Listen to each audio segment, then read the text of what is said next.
So far in this Made for More content, we've heard two things. Rob has inspired us.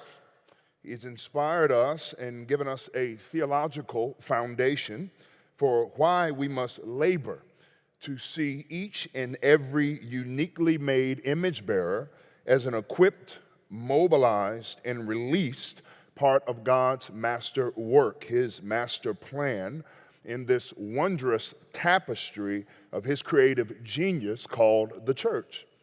And then Damon, of course, has shown us that our pride, and I hope you took notes on that our pride pushes us to try and fill our own coffers and supply the needs of our vision through using people as a part of our machine rather than releasing people as a part of God's integral plan. And so after having been inspired that the Word of God is very clear, it is very true, it is very full on what God is doing, will do, longs to do in the lives of people as He has uniquely made them, shaped them, formed them, gifted them with works to do beforehand prior to even bringing them into the family, and then understanding the nature of how we generally go about things in securing people to fill slots, to fulfill our vision and our mission and our strategy, you may be left wondering, okay, I've been inspired and I know the problem, but how do we move forward? What is the way that we move out of the mindset of supply and demand, as it were, and actually activate the theological foundation that we have in front of us in Ephesians? Well, I've got 8 things that I would like to share with you, 8 very practical things that I would like to share with you in that regard. But I want to start with a story. And you're going to think I'm name dropping. I know you will. And I'll go ahead and tell you that I'm not, but you still won't believe me. And that's okay, because I'm bigger than you, and you won't say it to my face. But there's a man you know of. His name is Lecrae Moore. And the first time that I met Lecrae Moore, and he became a part of our community, he began to tell me all of the ways that he was going to serve the church. He was going to serve in the kids because he had a passion for kids. And he was going to serve on the worship team because, of course, we could use a little infusion of hip-hop into our transcultural community. And eventually, he was going to grow into eldership. This was at about this point in his career. And the trajectory of where he was going and where he is now was at a critical moment. And he was still trying to focus his energies in helping me to accomplish my vision. And I remember several months went by. He was in the elder process. And several months went by where he was missing meetings, missing trainings, missing opportunities to actually walk in that function. And in the midst of that, he did an interview with another popular pastor at the time who was a friend of mine who knew that he was in our elder process. And when the pastor brought that up to him, he said, "Hey, I heard you're in the elder process with Renovation Church. When do you think you're going to get that completed with everything that you have going on?" And I'll never forget what he said because it's become a running joke around our community. He said, "In the winter months." Nebulous. In the winter months. No end date, no determinative time, because I believe in his heart he knew that he would never actually finish becoming an elder with Renovation Church. And after about 6 months of doing this dance, I sat down with this brother and we had a lengthy conversation. And I told him what I thought. I said, "Can I tell you what I think?" He said, "Of course, you can tell me what you think." I said, "You're never going to be an elder here, at least not right now. And you're not going to serve in kids ministry. You're not going to be a part of our worship team. God has uniquely gifted you with a voice, with a story, with a narrative that allows you to navigate a world that I will never get to navigate, that I will never be a part of. You get the opportunity to carry music and carry the heart of Christ into communities that I will never get to speak to. You don't need to be a pastor rapper. In fact, I'm the one that got him in trouble when I told him you don't need to be a Christian rapper. You can just be a Christian who's a gifted artist who is taking Christ into every nook and cranny of the world through your gift, and that's okay. And just because you're not expressing that gift within the 4 walls of this church doesn't mean that you're an unfaithful member of this church. In fact, the better you are at carrying that gift into the broader world and reflecting a biblical worldview, which we'll get into here in a minute, versus just Bible knowledge across bars, you fulfill the vision of Renovation Church. And my name doesn't have to be attached to it. And I don't have to be a part of that story to the degree that you point back to the place where you attend and where you're discipled when you're not activated in your ministry. And I believe he would tell you that that was a significant turning point for him, a freedom that he had not felt before when he knew that his senior pastor told him, don't stay and pour out your gifts on my stage because it will help us build our church. Go and be salt and light in a community, in a world that is plagued by opulence, violence, misogyny, and tell the biblical narrative of what it means to be a man of God who loves a woman of God, who understands the plan of God through good music, and see as many lives transformed as possible. That is not me patting myself on the back. It took us a long time to get to this place. It took a lot of work of the Holy Spirit to massage out of me paternalism, to massage out of me reductionism, to massage out of me insecurity, to massage out of me distance.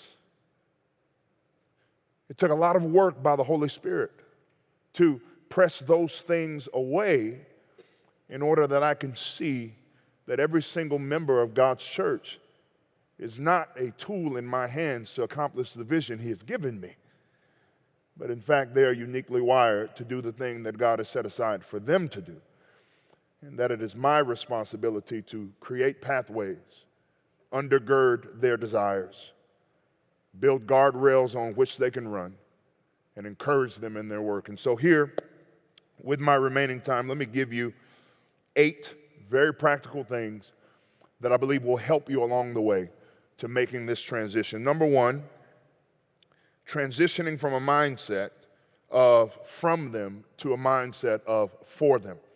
So let me say that in a more succinct way. Think for them, not from them. For them, not from them. What do I want for them? What do I want for them rather than what do I want from them?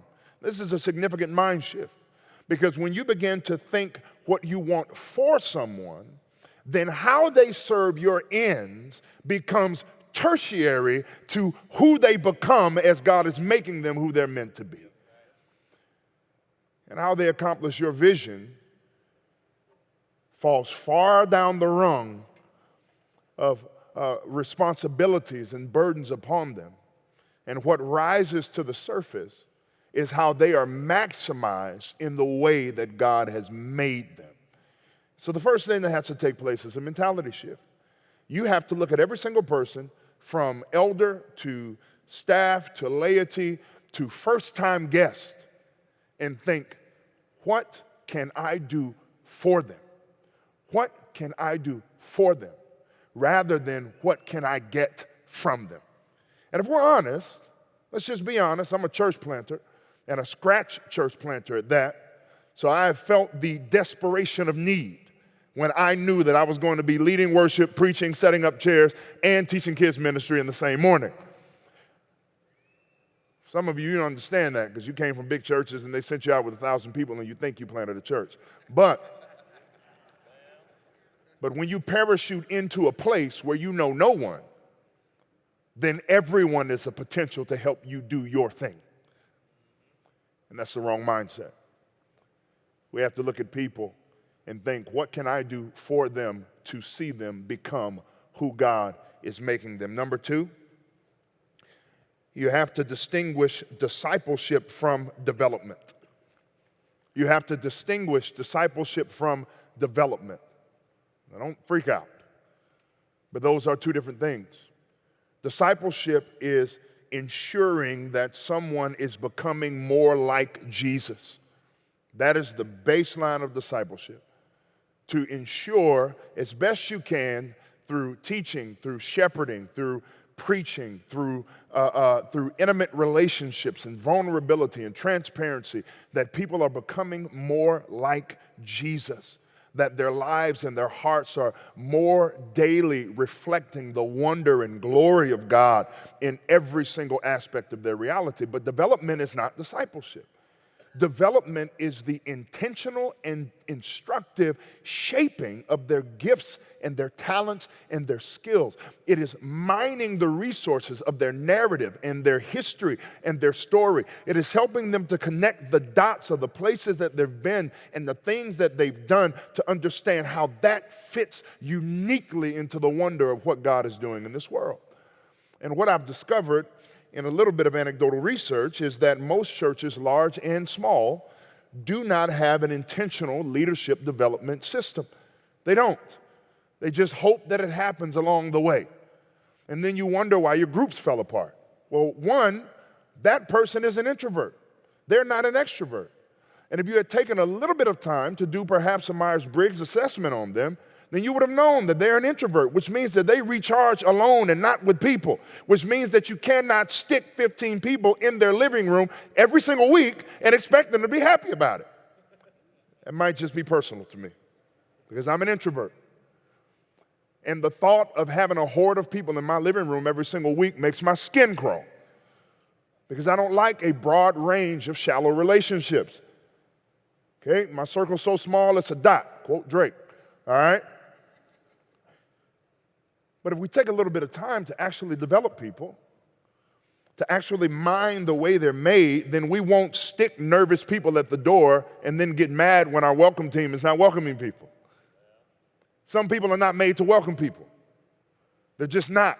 And well, every Christian should show hospitality. Yes, 2 degrees. But every time you stick somebody whose face is like this at the front door, you've just determined that that family is never coming back again.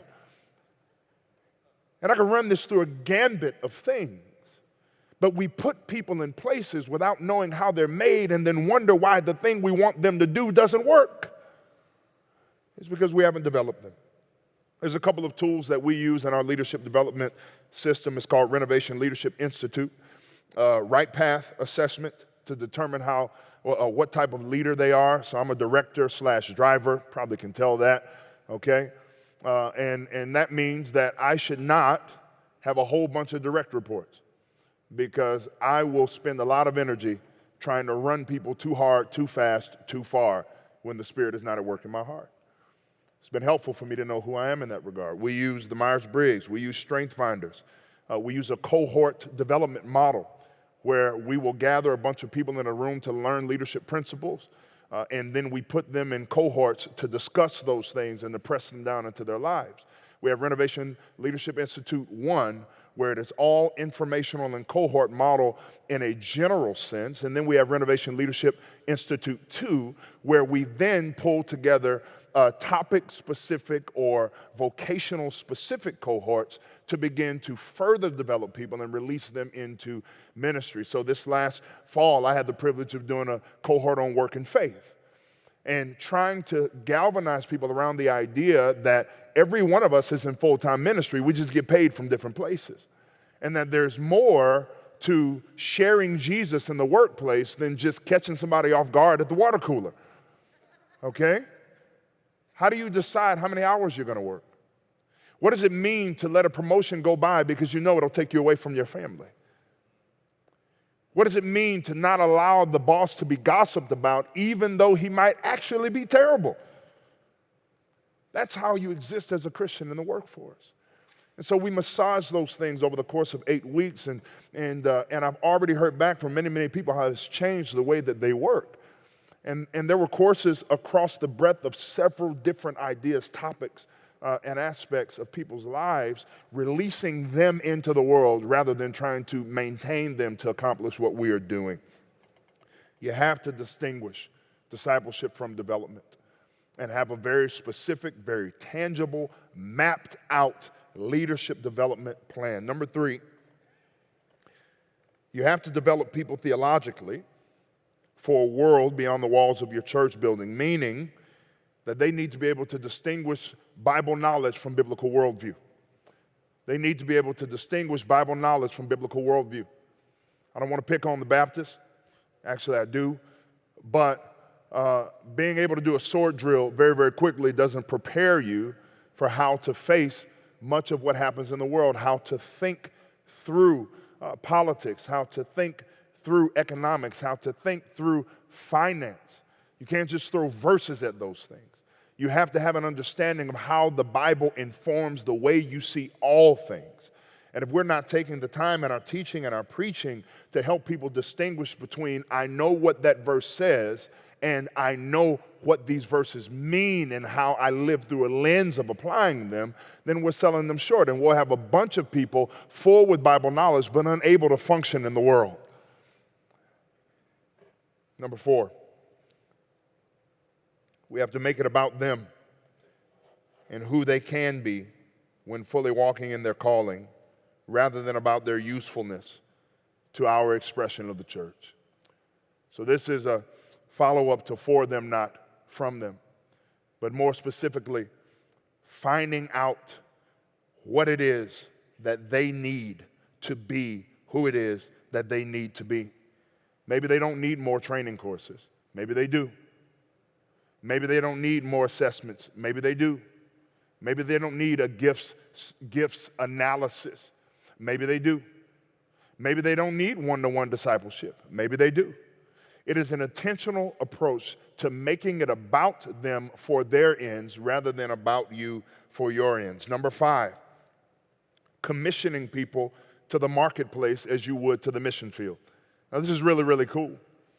I believe for most of us as church leaders, we've been a part of many, many commissioning services, and all of our future missionaries come to the front and we lay hands on them and we say, God bless them and keep them as they go to India, as they go to Pakistan, as they go to Africa, as they go to Paris. Lord, make them fruitful. Lord, multiply their work. Let the gospel blossom in the lives of the people they encounter. Why in the world would we not do that for CEOs, for sanitation workers?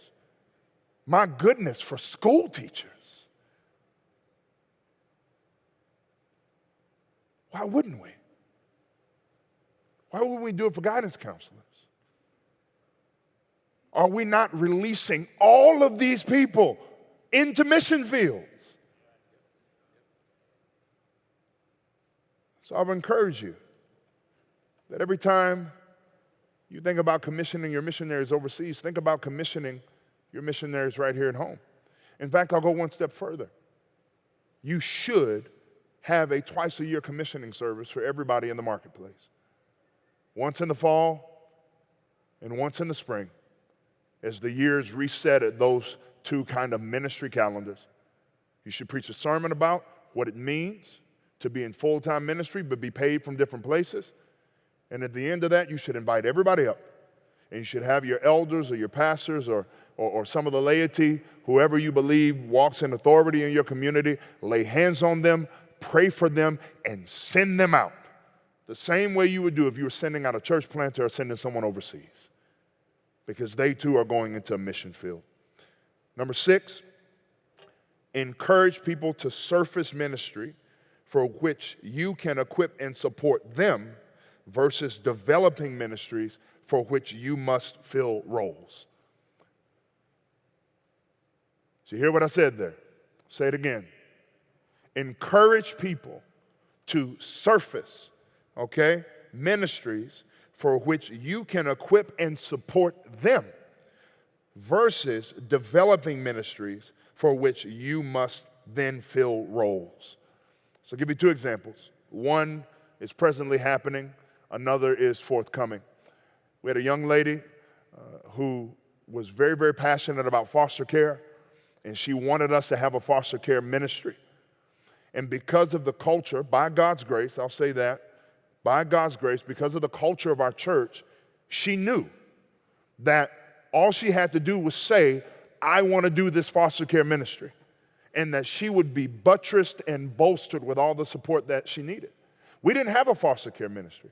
As a matter of fact, I worked in foster care to pay the bills before we launched Renovation Church publicly, And I have a heart for foster care, but we just didn't feel like we had the people resources or the energy to do one more thing. And if you planted a church or you're leading a church, then you know that feeling. I would love to do that, and I would love to do that, and I would love to do that, but dadgum, man, we can't do everything. And this young lady comes up and she says, "This is the cry of my heart, and I'm going to do this." That's how she actually said it. "I'm going to do this." I said, "Well, I'm not trying to stop you." She's like this big. I'm not trying to stop you. Full of fire. In fact, I'm going to make sure you have all the support you need. Inside of 5 months, she had birthed 5 foster care communities, small groups that were support systems for families in our church who were fostering. It catalyzed a foster care movement in our church where new families, because of what she did, not because of the sermon I preached, not because of the new initiative Pastor Léonce put into place, but because someone who was just a part of our community with a passion for children who were parentless said, "I'm going to do this." She catalyzed a movement. And within a year, we had 10 or 11 brand new foster families, all from the bottom up rather than from the top down. Second example, we have an environment called Renovation 101. It is something that we take people through to get them oriented with our community and who we are and what we are about. And I had a young lady raise her hand just this past Sunday. And she said, "Do you all have a ministry to those with special needs?" And I said, "We don't. But if you tell me how you want to get it done, you'll have all the support you need." And she was shocked. She was shocked. She pulled me aside afterwards. She said, "I've never experienced anything like that before." Usually when I say something like that to a pastor or to the pastor, they say, "Not right now," or "That's not a part of our vision," or "We have no long-term strategy for that," or "Maybe down the road." Nobody's ever looked at me and said, "If you want to do it, we'll make it happen." And she's going to be a part of our church for a long time, I know it, because I see the spark and the hope in her eyes that she knows that her ministry can be fulfilled through our vision. Number 7, you have to preach the whole gospel. I know y'all waiting for that. You have to preach the whole gospel. What do I mean by that? You're not going to like this. The gospel is not a message about personal salvation. The gospel is not a message about personal salvation. The heart of the gospel is the total cosmic reorienting of all things. I can give you a bunch of verses if you need them. I can give you a bunch, but you got to remember that our theology doesn't start in Genesis 3, it starts in Genesis 1. All right? And when God made the world and when he made people and when he created all of this, he said, "Very good, very good, very good, very good." And what happened in Genesis 3 was not just a vertical breach. It was a horizontal breach. It was a downward breach, kind of in the shape of a cross. Isn't that cool? Because by being prideful and idolatrous and wanting to be God, Ish and Isha, Adam and Eve, not only severed their relationship with the triune God, but then they severed the way that human beings are supposed to relate to one another, and they severed the way human beings are supposed to relate to the world that was given to them to steward. What does that mean? That means that the repair that God announced in Genesis 3, the proto-euangelion, the coming of Christ who would crush the head of the evil one, though he would bruise his heel, can't just be about your individual rescue from hell. That is a Western lens laid over a corporate vision. So that means that our gospel has to encompass a view of a world made right. Matthew 19:28, Jesus says, "At the renewal of all things." I'm not a Greek scholar, even though I took Greek 1 and 2 in seminary, but it means all in the Greek. Okay?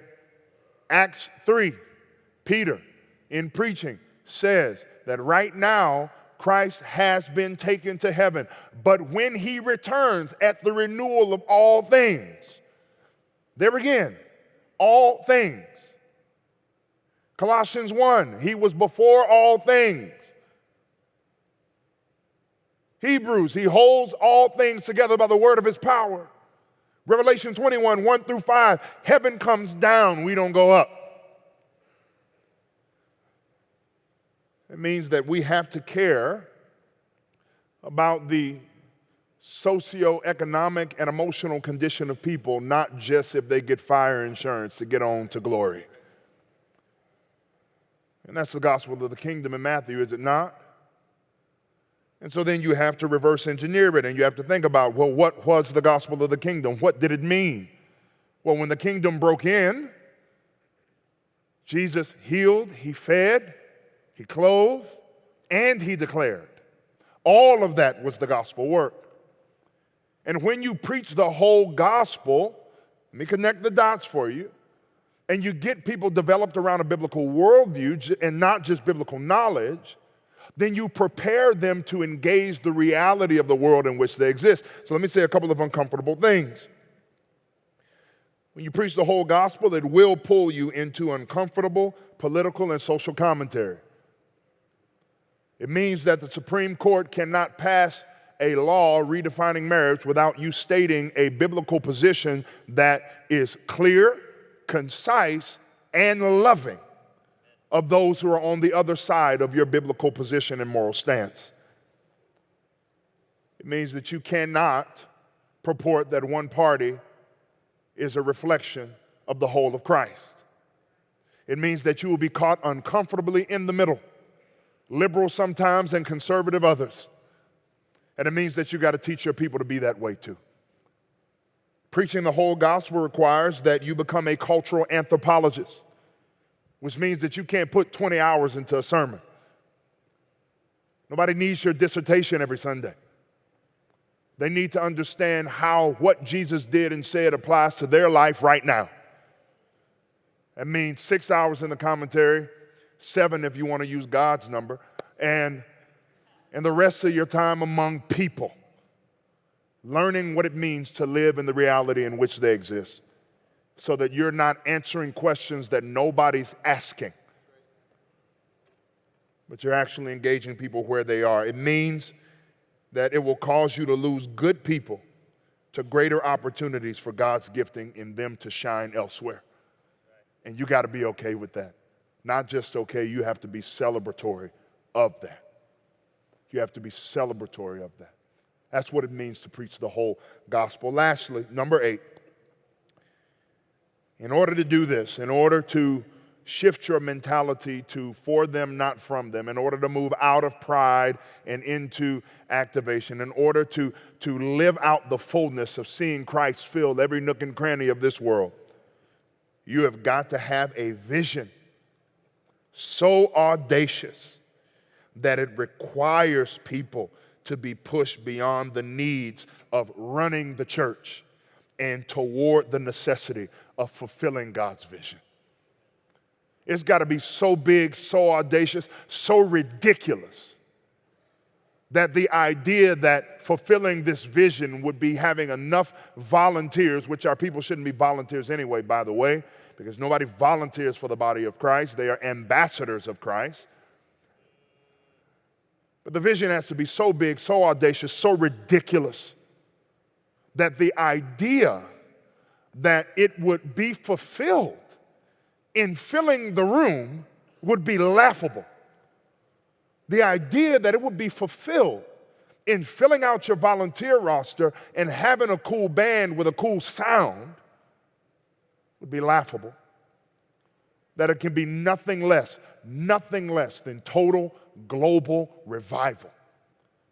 And that is something that people will sacrifice for. That is something that people will live toward. That is something that will require you to equip people to do far more, move far greater, and activate in more dynamic and dramatic and wondrous ways than you could ever contain in your system. And that is when we will see the kingdom break in a way that Jesus told us it would, and that we cannot contain or control. That's movement.